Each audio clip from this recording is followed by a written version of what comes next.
Steam's Medieval Fest is now live, meaning tons of great deals on strategy games set during the Middle Ages. But which one is right for you? Well, today I'll be showcasing the best strategy titles ranging from RTS to turn-based, from grand strategy and even management and city builders thrown in too. So if you like the sound of iron hitting iron, traveling to unknown places, building a village with nothing but the resources around you, well then stay tuned because these are some of the best. Starting with Wartales, which puts you in command of a ragtag mercenary group that likes to take down enemies in these brutal battles and make some coin along the way. They have to travel through this medieval world that's a bit more rough around the edges than an early access title. It's another game I really enjoyed playing, especially the epic turn-based battles that go from, oh yeah, I got this, to I'm in danger. I know some people out there want some constant action, and I get that. But planning your moves and seeing them play out, it's such a satisfying feeling I've been longing for ever since my playtime with XCOM 2. In Wartales, you're not some legendary hero though, but instead a group of travelers just trying to survive and get paid. Another thing I enjoy was just cruising around this epic world, watching the scenery change and trying not to get ambushed, and basically trying to see where the road will take me. That would normally mean taking the jobs with the highest pay and making sure my team was well rested at the camps I've set up along the journey. So sure, it's not 100% historically accurate. There are some supernatural elements thrown in every now and then. However, it still gives you that same feeling of everything is brown, brutal, and begging to be headed. Also on sale, it's a massive 63% off, or like $13. So if you're looking for a game where you can create a team, fight in epic battles, and have some stories to tell along the way, maybe go check out Wartales today. Now, if you enjoy the battles so much that you want them all the time, what about Age of Empires 4? Now, I know there are a lot of great RTS games out there, but as a casual player myself, I'm just very drawn to this one. My fiance and I will play together quite a bit, where her and I will just build up these massive armies in our base, turtling in and just taking on the enemy when we just have these massive battles. And yeah, turtle players rise up. I know RTS fans might say, yes, Age of Empires 2 Definitive Edition is probably the best, but what can I say, I've got a soft spot for this one. The game comes with a whole bunch of different civilizations to choose from, many of them feeling very different to the next. I enjoy the Chinese for creating the best fireworks display, the English for being so boring, and the French for knowing how to use a night rush, and now that's all I do. It's a great entry if you're new to real-time strategy games, and the game also includes a neat campaign if you want to learn some history along the side. For me, the fun in the game comes from advancing to the next age, seeing your lonely bunch of militia with just their standard swords and shields advance into these epic knights, building up some siege weapons and just going to town on the next castle near you. Also during this sale, it's going for like 65% off, or around $14. So whether you're an RTS veteran or just a casual player who wants some fun with friends on the weekend, Age of Empires 4 is such a great game to play. Now for a title that is recommended if you just enjoy punishment and 50 Shades of Brown. Battle Brothers is this brutal mercenary simulator where the world is procedural, the combat is tactical, and death is permanent. Your crew of misfits start off pretty basic, which is good because so are your enemies. You'll be doing various attacks, which again doesn't look like much is happening, but trust me, these fights get so intense. You'll need to choose the right weapons and gear, the right positions on the land, and you'll need to understand how all of your stats work. You're going to die, like a lot. The devs over Hype Studios, I think, get some enjoyment seeing you suffer. However, it's definitely one of the best turn-based tactics games of all time. Like, sure, it might look simple, but when you manage to survive an intense battle when the odds are heavily stacked against you, well, that's what matters. The environment has a bleak appearance to it, and it fits the overall vibe to it, ranging from greens to browns, but what you do see is some great detail in the character portraits. It makes them easier to distinguish and gives you plenty of details about their gear and what wounds they might have. And also during the sale, it's a massive 70% off, or like $9. Such a steal if you want a game with incredible immersion, a great story, and a great team of brothers you'll be building along the way.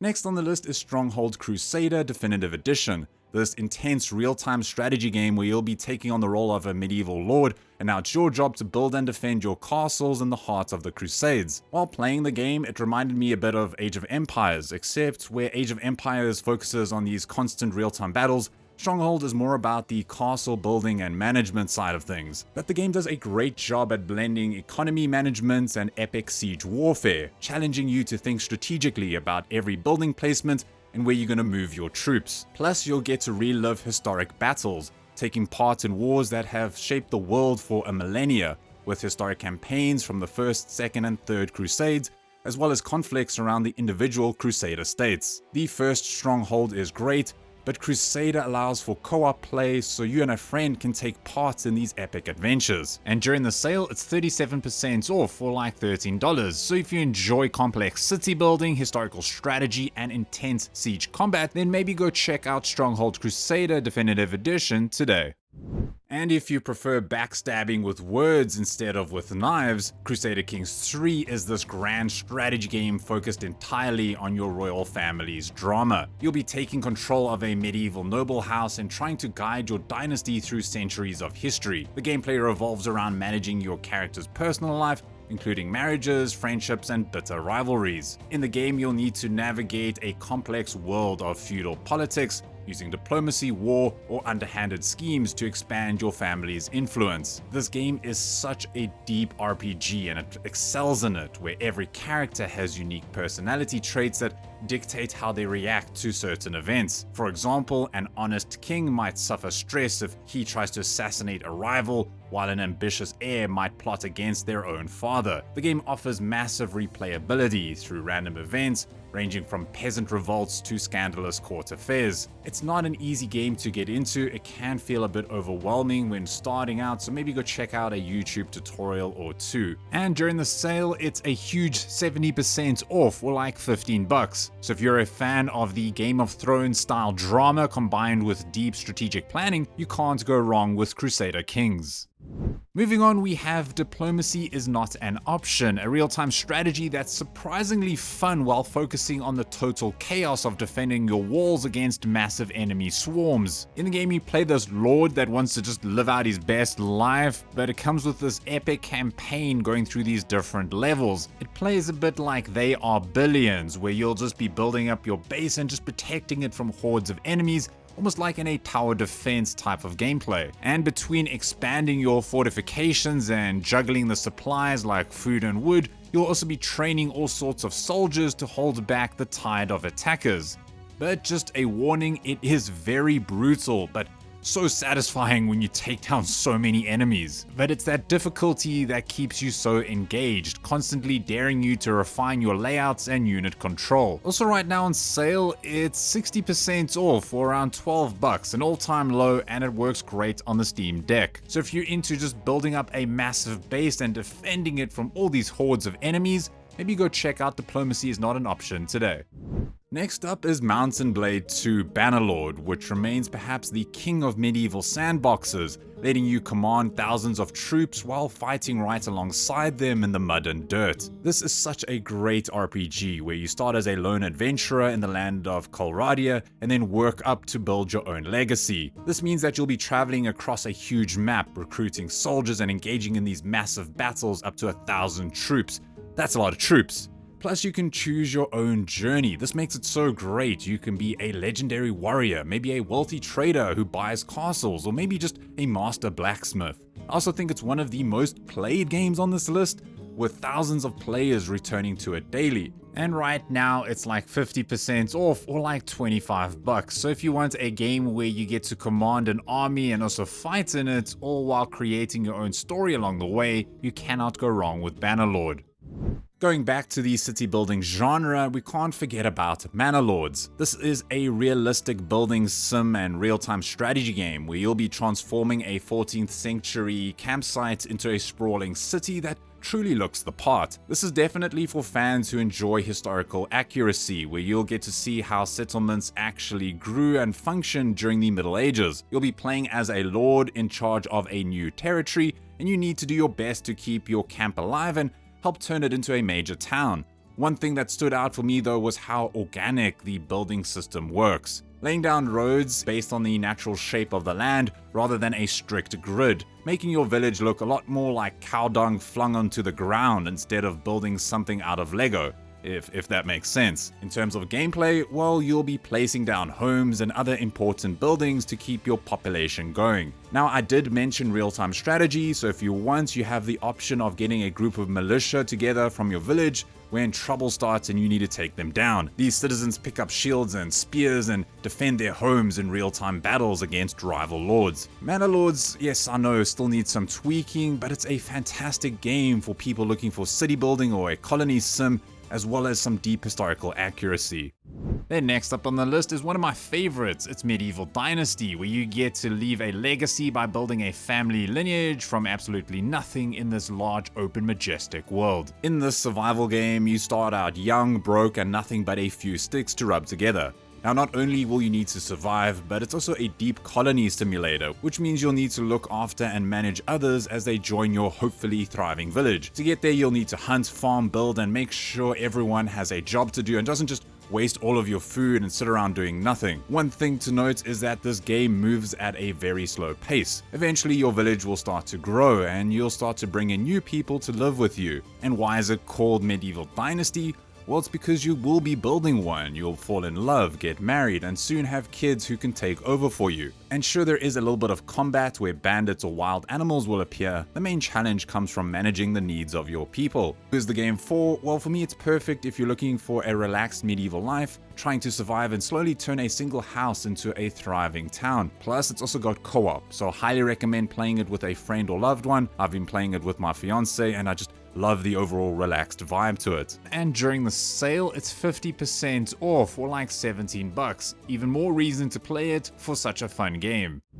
And if you like the look of Medieval Dynasty, but you want something a bit more dangerous, then maybe go check out Bellwright. Similar to Medieval Dynasty, it offers a fresh take on the colony sim by blending in open world survival crafting, only now you have an entire village depending on your leadership. But yes, the big difference here is that Bellwright focuses a lot more on battles and combat than the relaxed Medieval Dynasty life. In the game, you're a fugitive who's been framed for a crime you didn't commit, but instead of hiding, you're busy establishing outposts, commanding forces, and uncovering a grand conspiracy. It also comes with co-op, so you can go hunt, gather, and battle with friends. And yes, that combat is quite thrilling, feeling like a blend of Mount and Blade and Mannerlords as you lead your militia into battle. It is still in early access, so just expect a few rough edges here and there, but it's currently 34% off, or around 20 bucks, so if you want a city builder that's more blades and high stakes rebellion, Bellwright is the perfect one for you. Now, for players who want to manage a group of villagers in a game that, dare I say, is similar to The Sims, where you go from a simple house to a massive castle, well, going medieval is one to check out. If you know me, you'll know I'm a sucker for colony sims and games that have that RimWorld-like experience. I've put many hours into this game for a few reasons though. It looks great, I enjoy the voxel visuals, especially when building everything in 3D. Like other colony sims, you'll be managing your settlers' daily needs such as food, warmth, leisure, and it's cool just seeing them just live out their lives. Sure, you have to help them along the way, but it feels quite realistic. Along the way, you'll be unlocking new technologies to have better ways of doing things and making stronger materials to build with. This will help your production chains be more efficient and your buildings more durable, especially when those raiders come knocking. It's been in early access for some time, but it recently got its full 1.0 release, and it's great seeing how far it's come. Going medieval is a great choice if you're into games like RimWorld or even The Sims, as it allows you to watch your tiny settlement grow, but it also gives you tons of creative freedom. It's a game that you can make it as cozy or as tense as you want it to be, so maybe go check it out if you like what you see. Now, if you are a fan of the charming Tavern Master, well then you should definitely check out the latest title from the same studio called Blacksmith Master. This is a management sim that puts you in complete control of a blacksmith shop where you get to handle everything from extracting raw ore to hammering out legendary blades and unique trinkets. You start from nothing and you'll be trying to build up your own workshop, hiring staff and churning out orders ranging from simple wooden utensils to some epic weaponry. And while it is still in early access, it still comes with a ton of content. It can get pretty intense trying to juggle complex customer orders, monitoring your mining and logging crews, and just keeping all of your customers satisfied. However, once you get going, it feels very satisfying seeing your shop getting improved and your forge starting to look like a Lord of the Rings set. It's all very satisfying. I played it and I it was hard to turn away. And right now it is a steal at 50% off or around $10. So if you were a fan of Tavern Master or you just want to run your very own medieval blacksmith workshop, this one is definitely worth looking into. Now, as many people might know, Banished is one of the greatest medieval city builders of all time. And if you're looking for a game that scratches that same itch, maybe go check out Farthest Frontier. This is a hardcore title where the real enemies aren't just the raiders, but crop failure, spoilage, and the brutal cold. The game plays a heavy emphasis on realism and detailed resource management to ensure that your settlers remain happy and alive. You'll start with a small group of people and must guide them as they clear land, hunt for food, and gather materials. Your main goal here is to keep your villagers alive, preventing starvation, getting sick, and the occasional raid. Plus, now that it's out of early access, that 1.0 release means tons of updates and quality of life improvements. But hey, right now it's 50% off, or like $17. So if you're looking for an authentic medieval sim game, Farthest Frontier might be worth checking out. Now, as good as Farthest Frontier is, I could not mention it without Foundation. I love this game. It's just way more chilled out and forgiving when it comes to keeping everyone happy. You can call it whatever you want, cozy, relaxing, charming, but once you start noticing the little features like paths appearing from people walking too much in the same areas or seeing villagers selling their fresh fish caught during that day, it'll pull you in deep. There are so many things to enjoy about this game, and maybe go check out my review if you want to know more. There's organic city building, there's so much freedom and flexibility, it has this economy that works like intended, and it's got this progression system that feels like actual progress. To me, I crave the chilled out city building experience, and this provides it in spades. Plus, you can build out a village that you want. Maybe you want to have a big castle, maybe you want to go the religious route and build out a massive church, or maybe a tax haven if you just want to make all that moolah. But yes, I gotta add, the modular building aspects are just so fun. Just seeing you slap on new little extensions onto little buildings, again, it makes it feel more natural and organic. And during the sale, it's 33% off, or like $23. So if you're looking for a laid back city builder, Foundation is highly recommended in my books. And last but not least, I thought I'd throw in a mix of a game that's like Crusader Kings mixed with RimWorld. It's got less micromanagement, but Norland is just so much fun. This medieval colony sim places you at the middle of a noble house where you must navigate class struggles, political intrigue, and the occasional backstabbing. In the game, you'll be choosing allies, plotting betrayals, and perhaps even orchestrating a timely poisoning. When I played the game when it first came out, there was just so much shenanigans going on. I didn't know what was happening, but eventually you get the hang of it, and it's actually a lot of fun to play. The game excels at emergent storytelling, ensuring that every choice results in some unpredictable chaos. And while it doesn't match the political depth of Crusader Kings or the complex systems of a game like RimWorld, it's still a middle ground that is very satisfying. The combat goes hard, but is also very funny, the economy is rewarding, and the internal family drama is constantly entertaining. And on sale, it's 50% off, or like $15. So if you're ready for a strategy experience fueled by medieval schemes and high-stakes treachery, maybe go check out Norland today. And so that wraps up my video. What were some of your favorite games on this list? Or maybe I left one out. Let me know in the comment section below, and maybe leave a like and subscribe if you want to see more gaming content like this. A big shout out to my channel members. You guys always mean so much to me. But yeah, other than that, it's Marco here from Easily Distracted Games. And as always, don't stop gaming.